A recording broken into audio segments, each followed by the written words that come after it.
বাংলাদেশের সরকারি চাকরিজীবীদের জন্য আজকের এই মুহূর্তে এসেছে এক অভূতপূর্ব এবং সম্পূর্ণ নতুন একটি খবর। নবম জাতীয় পে স্কেলে এমন একটি বিশেষ ব্যবস্থার প্রস্তাব রয়েছে যা বাংলাদেশের সরকারি বেতন কাঠামোর ইতিহাসে এর আগে কখনো ছিল না। সেটি হলো বিশেষ প্রণোদনা বোনাস ব্যবস্থা বা পারফরম্যান্স ইনসেন্টিভ সিস্টেম। পে কমিশনের একটি অত্যন্ত বিশ্বস্ত সূত্র এবং জনপ্রশাসন মন্ত্রণালয় ও অর্থ মন্ত্রণালয়ের ঘনিষ্ঠ মহল থেকে যে তথ্য সংগ্রহ করা হয়েছে তার রীতিমতো চমকে দেওয়ার মতো। এতদিন সরকারি চাকরিতে ভালো কাজ করলেও আলাদা কোনো আর্থিক পুরস্কারের ব্যবস্থা ছিল না। কাজ করুন বা না করুন, দক্ষ হন বা অদক্ষ, বেতন একই। এই চিরাচরিত ধারণা ভেঙে দিতে নবম পে স্কেলে একটি সম্পূর্ণ নতুন প্রণোদনা কাঠামো তৈরির পরিকল্পনা হচ্ছে। বাংলাদেশের লক্ষাধিক সরকারি কর্মচারীর কর্মস্পৃহা ও দক্ষতা বৃদ্ধিতে এটি একটি যুগান্তকারী পদক্ষেপ হতে পারে। আজকের এই প্রতিবেদনে আমরা সেই প্রস্তাবিত প্রণোদনা বোনাস ব্যবস্থার পূর্ণাঙ্গ চিত্র তুলে ধরব। প্রথমেই বোঝা দরকার এই প্রণোদনা বোনাস ব্যবস্থার প্রস্তাবটি কেন এসেছে এবং এর প্রয়োজনীয়তা কি।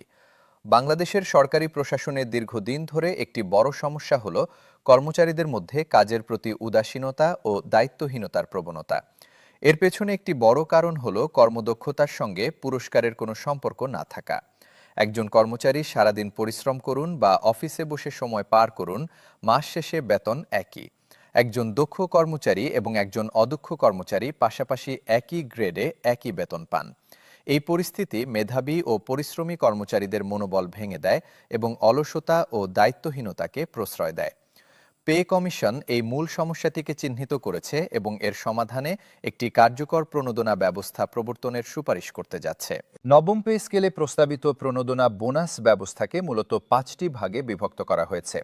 প্রথমটি হল বার্ষিক পারফরম্যান্স বোনাস, দ্বিতীয়টি হল বিশেষ অর্জন বোনাস, তৃতীয়টি হল দলগত কর্মদক্ষতা বোনাস, চতুর্থটি হল দীর্ঘমেয়াদী সেবা প্রণোদনা এবং পঞ্চমটি হল উদ্ভাবন ও সৃজনশীলতা বোনাস। এই 5টি বিভাগে আলাদা আলাদাভাবে বোনাস দেওয়ার ব্যবস্থা থাকবে এবং একজন কর্মচারী একাধিক বিভাগে বোনাস পাওয়ার যোগ্য হতে পারবেন।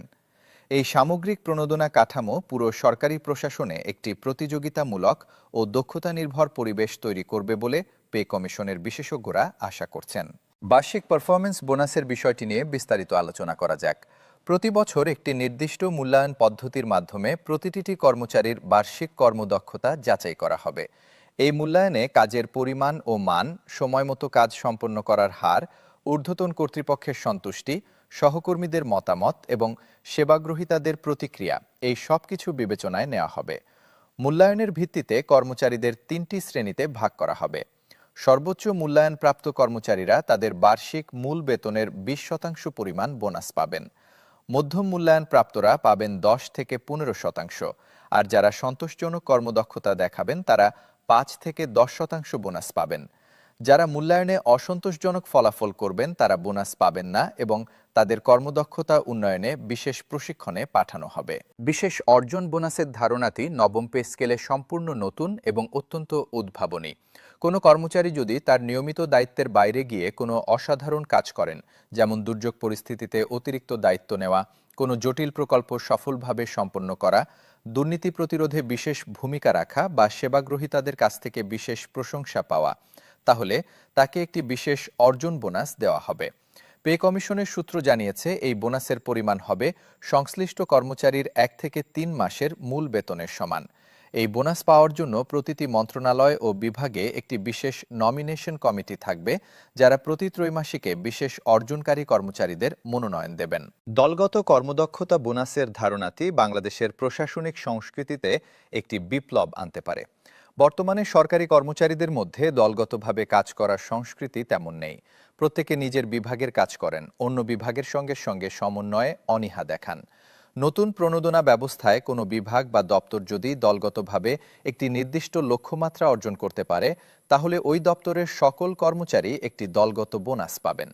এই লক্ষ্যমাত্রা হতে পারে রাজস্ব সংগ্রহের লক্ষ্য অর্জন, সেবা প্রদানে নির্দিষ্ট গুণগত মান বজায় রাখা, প্রকল্প বাস্তবায়নে সময়সীমা মানা বা সেবাগ্রহীতাদের সন্তুষ্টির হার একটি নির্দিষ্ট পর্যায়ে রাখা।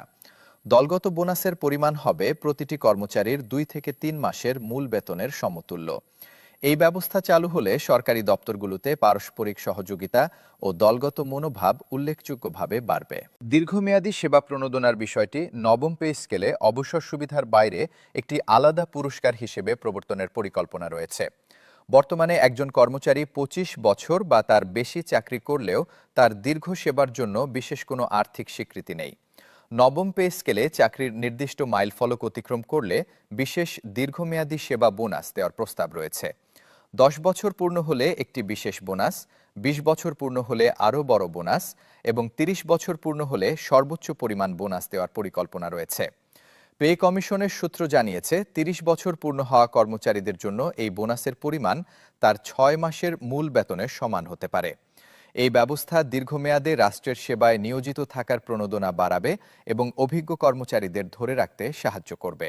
উদ্ভাবন ও সৃজনশীলতা বোনাসের ধারণাটি নবম পে স্কেলের সবচেয়ে উদ্ভাবনী প্রস্তাব। বাংলাদেশের সরকারি প্রশাসনে নতুন ধারণা বা উদ্ভাবনী পদ্ধতি প্রয়োগের প্রবণতা খুবই কম, কারণ নতুন কিছু করার জন্য কোনো প্রণোদনা নেই। নবম পে স্কেলে যদি কোনো কর্মচারী সরকারি সেবা প্রদানে নতুন কোনো পদ্ধতি প্রবর্তন করেন যা সময় বা অর্থ সাশ্রয় করে বা সেবার মান উন্নত করে, তাহলে তাকে একটি বিশেষ উদ্ভাবন বোনাস দেওয়ার প্রস্তাব রয়েছে। এই বোনাস পাওয়ার জন্য কর্মচারীকে তার উদ্ভাবনী প্রস্তাব একটি বিশেষ রিভিউ কমিটির কাছে উপস্থাপন করতে হবে। কমিটি প্রস্তাবটির কার্যকারিতা ও সম্ভাব্যতা মূল্যায়ন করে বোনাস অনুমোদন করবে। সফলভাবে বাস্তবায়িত উদ্ভাবনী প্রস্তাবের জন্য বোনাসের